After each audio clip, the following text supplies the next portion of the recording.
Morning बच्चों।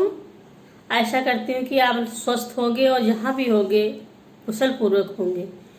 और आज बच्चों पृथ्वी और हमारा जीवन पुस्तक पढ़ेंगे 6th क्लास की, और इसका दूसरा पाठ पढ़ेंगे।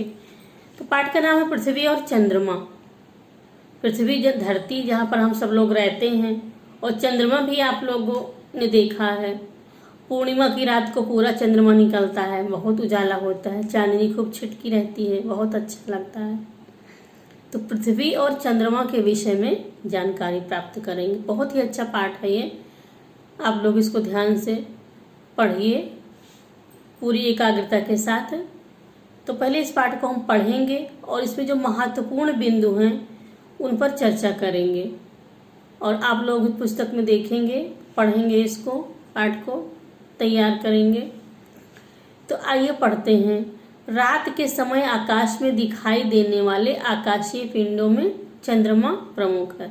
जब रात में आप लोग आसमान में देखते होंगे तो आकाश में बहुत सी दिखाई होती है, जिसमें चंद्रमा जो है वो प्रमुख है, और यह सबसे बड़ा और चमकीला दिखाई देता है। हम देखते हैं कि चंद्रमा का आकार बदलता रहता है। आप लोगों ने देखा होगा कि चंद्रमा कभी छोटा दिखता है, कभी थोड़ा बड़ा, फिर बड़ा, कभी बहुत बड़ा सा गोल दिखता है। पूरा चंद्रमा होने पर इस पर दिखने वाली धब्बे जैसी आकृति जो होती है एक से बनी रहती है। देखा होगा आप लोगों ने, जब चंद्रमा पूरा होता है तो उसमें धब्बे बने होते हैं। ये भी इसके बारे में बताएंगे हम आपको। अब आइए आगे बढ़ते हैं, और देखिए पुस्तक में चित्र बना हुआ है और इसमें चंद्रमा का चित्र देखिए, धब्बे भी दिख रहे हैं। तो पहले चंद्रमा के बारे में जानेंगे। चंद्रमा जो है हमारी पृथ्वी का एकमात्र प्राकृतिक उपग्रह है। अब इस पर ध्यान दीजिए बच्चों। चंद्रमा जो है धरती का एकमात्र मतलब इकलौता प्राकृतिक उपग्रह है। जैसे पृथ्वी अपनी धुरी पर घूमती हुई सूर्य की परिक्रमा करती है, धरती जो है अपनी धुरी पर घूमती रहती है और सूर्य की परिक्रमा करती है, उसी प्रकार चंद्रमा भी अपनी धुरी पर घूमते हुए पृथ्वी की परिक्रमा करता है। समझ गए?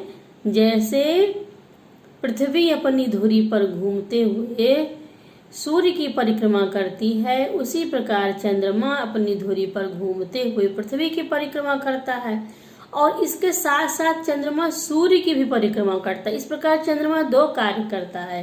एक प्रकार से वो सूर्य की परिक्रमा भी करता है और पृथ्वी की परिक्रमा करता है। रात में आकाश में सबसे तेज चमकने वाले चंद्रमा का कोई अपना प्रकाश नहीं होता। देखा होगा चंद्रमा में बहुत रोशनी है, परंतु वो रोशनी उसकी खुद की नहीं है, उसका खुद का प्रकाश नहीं होता, वो सूर्य के प्रकाश से चमकता है, सूर्य के प्रकाश को परावर्तित करता है और सूर्य के प्रकाश से ही चमकता है। और चांदनी जो होती है, जिसको मून लाइट कहा जाता है, ये पृथ्वी पर लगभग 1.25 सेकंड में पहुंचती है, अर्थात 1 मिनट 25 सेकंड में आती है धरती पर चांदनी। चंद्रमा पृथ्वी से लगभग 3,84,000 किलोमीटर की दूरी पर है। अब देखिए आपको यहाँ पर छोटे छोटे प्रश्नों के उत्तर मिल जा रहे हैं। आप लोग ध्यान से पढ़िए और इनको उत्तरों को समझते हुए पढ़िए, तो आपको अलग से याद करने की जरूरत नहीं पड़ेगी। पाठ को पढ़ते पढ़ते ही बहुत सी तैयारी हो जाती है। जैसे चंद्रमा पृथ्वी से कितनी दूर है, तो इसका जवाब है चंद्रमा पृथ्वी से लगभग 3,84,000 किलोमीटर दूर है। सूरज के प्रकाश से चंद्रमा चमकता है, यानी चंद्रमा किसके प्रकाश से चमकता है, तो कह सकते हैं कि सूरज के प्रकाश से, सूर्य के प्रकाश को परावर्तित करता है। और चांदनी को धरती तक आने में कितना समय लगता है, तो इसका जवाब है चांदनी को धरती तक आने में 1 मिनट 25 सेकंड का समय लगता है। अब देखिए इसका व्यास, चंद्रमा का व्यास कितना है, तो इसका उत्तर है चंद्रमा का व्यास पृथ्वी के व्यास का 1/4 है। यहाँ भी देखिए उत्तर मिल गए आपको। पृथ्वी के अधिक निकट होने के कारण रात के आकाश में सबसे बड़ा और चमकीला दिखाई देता है।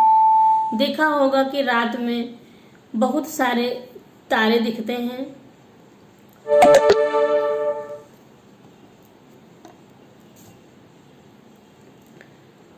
और इसमें देखिए आगे पृथ्वी के अधिक निकट होने के कारण रात के आकाश में सबसे बड़ा और चमकीला दिखाई देता है। चंद्रमा पर गुरुत्वाकर्षण बल पृथ्वी की तुलना में 6वां भाग है। चंद्रमा पर गुरुत्वाकर्षण कितना है? तो पृथ्वी की तुलना में 6वां भाग है। और इसके बाद आगे देखिए चंद्रमा की कलाएं क्या होती हैं। चंद्रमा कभी छोटा कभी बड़ा जो दिखता है उसको कहते हैं चंद्रमा की कलाएं।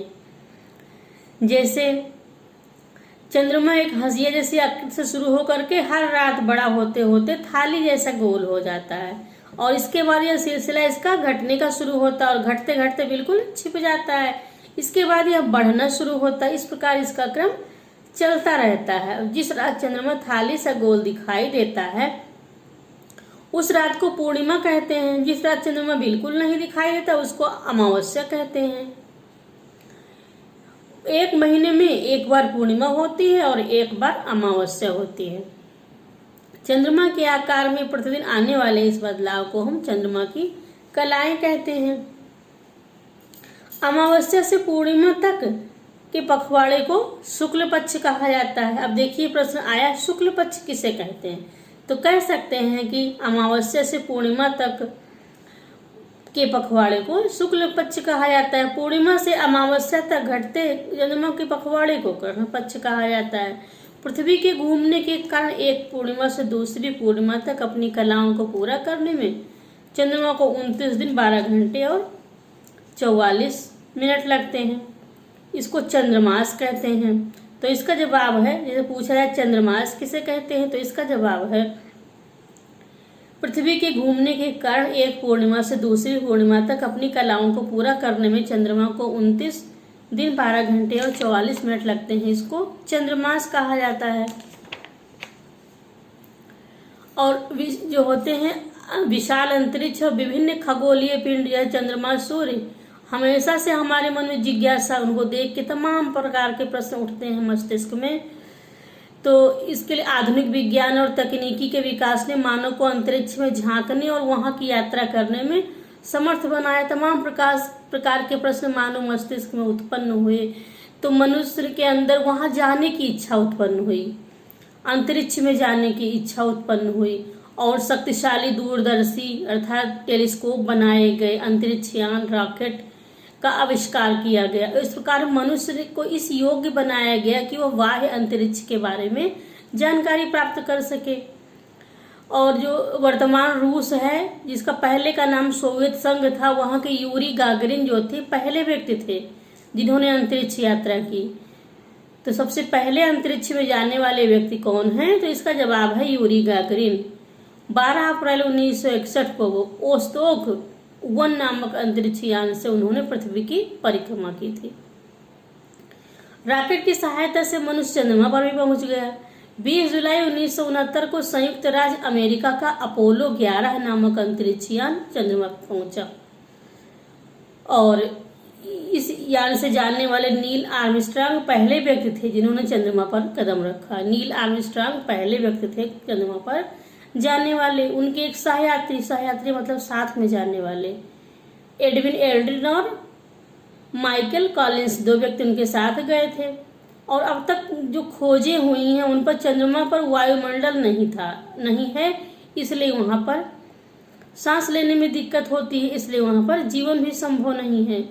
और भारतीय वायुसेना के पूर्व पायलट राकेश शर्मा अंतरिक्ष में यात्रा करने वाले पहले भारतीय हैं। ये 2 अप्रैल 1984 को सोवियत संघ के अंतरिक्ष यान सोयूज T-11 से अंतरिक्ष की यात्रा किए थे। देखिए चित्र बना हुआ है राकेश शर्मा का, और नील आर्मस्ट्रांग चंद्रमा पर खड़े हुए दिख रहे हैं। चित्र में देख सकते हैं बच्चे, सब इसलिए बनाया गया है। और फिर लिखा है सूर्य ग्रहण और चंद्र ग्रहण के बारे में बताते हैं। जैसे परिवार में अक्सर बातचीत होती है तो सुना होगा बड़े बूढ़ों से कि चंद्र ग्रहण है, कभी सूर्य ग्रहण है, तो ये सब क्या है, इसके संबंध में बहुत सारी बातें हैं। तमाम प्रकार की पुरानी मान्यताएं भी हैं कि सूर्य ग्रहण और चंद्र ग्रहण को जो होता है, राहु और केतु नाम के 2 राक्षस उत्तरदायी हैं इसके लिए। सूर्य ग्रहण के समय राहु सूर्य को तथा चंद्र ग्रहण के समय केतु चंद्रमा को निगल लेता है। परंतु ये बात मात्र कही सुनी हुई है, सच्चाई नहीं है। भारत के महान खगोल शास्त्री आर्यभट्ट ने लगभग 1600 वर्ष पहले इस मान्यता का खंडन किया था उन्होंने, और इसकी वैज्ञानिक व्याख्या की उन्होंने। वैज्ञानिक नियम बताया और कहा सूर्य ग्रहण पृथ्वी पर चंद्रमा की छाया पड़ने के कारण होता है। सूर्य ग्रहण क्यों होता है? पृथ्वी पर चंद्रमा की छाया पड़ने के कारण होता है, और चंद्र ग्रहण चंद्रमा पर पृथ्वी की छाया पड़ने से होता है। तो इस प्रकार ये चंद्र ग्रहण और सूर्य ग्रहण की बात भी आप लोग समझ गए। अब इसके बाद आता है छाया बनना। जैसे दूसरे की और अन्य वस्तुओं की परछाई जब बनती है तो सोचा है कैसे बनती है? जब हम सूर्य के प्रकाश में खड़े होते हैं तो विपरीत दिशा में पृथ्वी पर धुंधली छाया सी बनती है, और ये परछाई होती है, और ये सुबह दोपहर और शाम को सूर्य की स्थिति के अनुसार छोटी और बड़ी होती जाती है। छाया सदैव अपारदर्शी होती है। अपारदर्शी मतलब जो होती है जिसके आर पार न देखा जा सके, उसको अपारदर्शी कहा जाता है। जब सूर्य पृथ्वी और चंद्रमा एक सीधी रेखा में होते हैं तो इसको सिजगी कहा जाता है। सिजगी किसे कहते हैं? जब सूर्य और चंद्रमा एक रेखा में होते हैं उसको सिजगी कहा जाता है। और इसके बाद देखिए बहुत सी बातें इस पाठ में आपको जानने को मिलेंगी बच्चों, बहुत ही महत्वपूर्ण पाठ है। तो इसमें पृथ्वी जो है अपने अक्ष पर 23.5 मतलब 23 सही 1/2 23.5 डिग्री झुकी हुई है। चंद्रमा का कक्षा तल पृथ्वी की कक्षा तल से लगभग 5 डिग्री का कोण बनाता है। ये महत्वपूर्ण बातें हैं जिनको आपने जाना इस पाठ के माध्यम से, और इसी प्रकार पढ़ते रहिए, मेहनत करते रहिए। पाठ को ही समाप्त करते हैं और हम अगली वीडियो में इस पाठ के प्रश्नोत्तर बताएंगे आपको। तब तक के लिए बच्चों धन्यवाद।